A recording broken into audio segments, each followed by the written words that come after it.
हम में से ज्यादातर लोगों ने बचपन में अपने बड़ों से सुना होगा कि अच्छे कर्म करने से स्वर्ग मिलता है और बुरे कर्म करने से नर्क मिलता है। स्वर्ग में इंसान की आत्मा का भव्य स्वागत और सत्कार होता है, वहीं नर्क में इंसान को अपने बुरे कर्मों की सजा को भुगतना पड़ता है। स्वर्ग और नर्क की बातों का जिक्र गरुड़ पुराण में किया गया है। गरुड़ पुराण को सनातन धर्म में महापुराण माना गया है। इस पुराण में भगवान विष्णु के वाहन गरुड़ और श्री हरि की वार्तालाप के जरिए लोगों को जीवन जीने के सही तरीके, सदाचार, भक्ति, वैराग्य, यज्ञ, तप आदि के महत्व के बारे में बताया गया और साथ ही कर्मों के हिसाब से स्वर्गलोक और नर्कलोक में जाने की बातों का भी जिक्र किया गया है।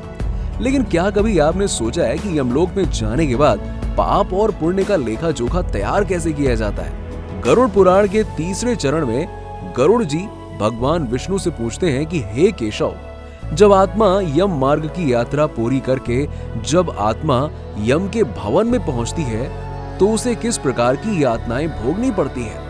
इस पर श्री हरि कहते हैं कि यमलोक में पहले से ही कई पापी आत्माओं को दंड मिल रहा होता है और पूरा यमलोक उनकी चीख पुकारों से गूंज रहा होता है। जब आत्मा ये सब देखती है तो वो भी डर जाती है और जोर जोर से रोने लगती है।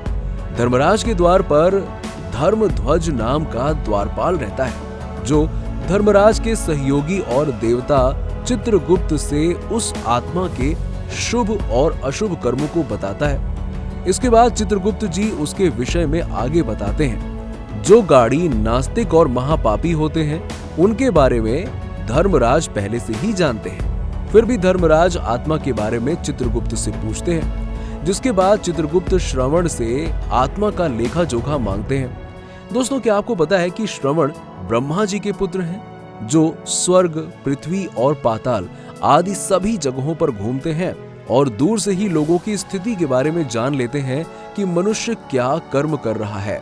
इन श्रवण को दूर से भी देखने का वरदान प्राप्त है। उनके पास ऐसी शक्ति है जिससे वो मनुष्य के कर्मों को बताते हैं।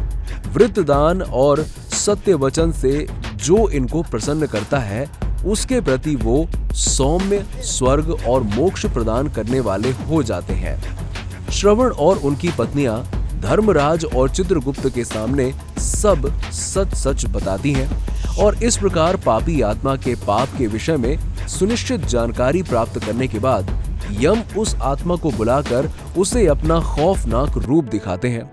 आत्मा को यमराज बहुत बड़ी काया वाले भैंस के ऊपर सवार और मेघ के समान आवाज वाले दिखाई देते हैं, जिनकी 32 भुजाएं होती हैं और उनकी बड़ी बड़ी लाल लाल आंखें होती हैं। ये सब देखकर आत्मा विलाप करने लगती है। तब चित्रगुप्त महाराज की आज्ञा से आत्मा से कहते हैं कि अरे पापी, दुराचारी, अहंकारी, जब तूने जीवन भर पाप ही पाप किए हैं तो अब डर क्यों रहा है? तूने जैसे कर्म किए हैं तुझे वैसे ही तो फल मिलेगा। इसके बाद प्रचंड और चंडक नाम के दूत आत्मा को बंधक बनाकर नरक की ओर ले जाते हैं, जहां पर जलती हुई अग्नि के सामने एक विशाल वृक्ष है जो कि 5 योजन में फैला हुआ है और 1 योजन ऊंचा है। उस आत्मा को उस वृक्ष के नीचे बांधकर उसके कर्मों के हिसाब से उसको दंड दिया जाता है।